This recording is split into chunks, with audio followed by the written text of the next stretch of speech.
सुबह सपा प्रमुख ओम प्रकाश राजभर ने बेटे की शादी के बहाने ये संदेश दे दिया कि वो 2024 चुनाव में किंग मेकर बनकर उभरेंगे। सभी राजनीतिक पार्टियां उनसे हाथ मिलाने को तैयार हैं। इसकी झलक भी दिख गई है। कारण भी साफ है, क्योंकि पूर्वांचल की 16 सीटों पर राजभर वोटर्स का प्रभाव माना जाता है। अगर ओपी राजभर बीजेपी का हाथ थामते हैं तो 2024 लोकसभा चुनाव में विपक्ष के सबसे बड़े दल सपा के लिए मुश्किल हो सकती है।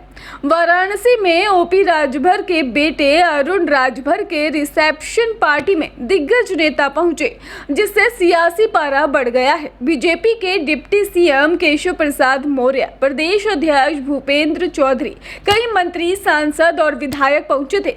वोट बैंक के इस खेल में माना जा रहा है कि बीजेपी और राजभर के रिश्तों पर जमी बर्फ पिघलने लगी है। 2022 के विधानसभा चुनाव में भले ही राजभर का बीजेपी से पुनर्मिलन नहीं हो पाया, लेकिन 2024 में दोनों ही दल करीब आते दिख रहे हैं।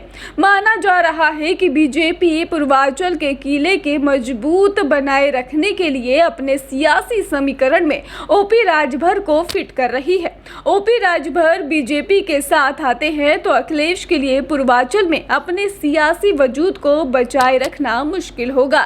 पूर्वांचल की सियासत अभी भी जाति के इर्द गिर्द ही सिमटी हुई दिखाई देती है और राजभर को साथ लेने में बीजेपी को फिलहाल फायदा दिख रहा है, क्योंकि बीजेपी को भी पूर्वांचल में अपने सियासी आधार को मजबूत बनाए रखने के लिए राजभर का साथ चाहिए। बीजेपी 2024 के लोकसभा चुनाव में यूपी में कोई कोर कसर नहीं छोड़ना चाहती है। बीजेपी ने यूपी की कुल 80 लोकसभा सीट जीतने के टारगेट तय किया है, जिसमें लगभग 16 सीटों पर सुबह सपा भाजपा की मददगार बन सकती है। 2017 में हुए विधानसभा चुनाव में सुहेल देव भारतीय समाज पार्टी ने 4 सीटें जीती थी। उस वक्त चुनाव बीजेपी के साथ गठबंधन में लड़ा गया था। 6 सीटों पर ही प्रत्याशी उतारे थे।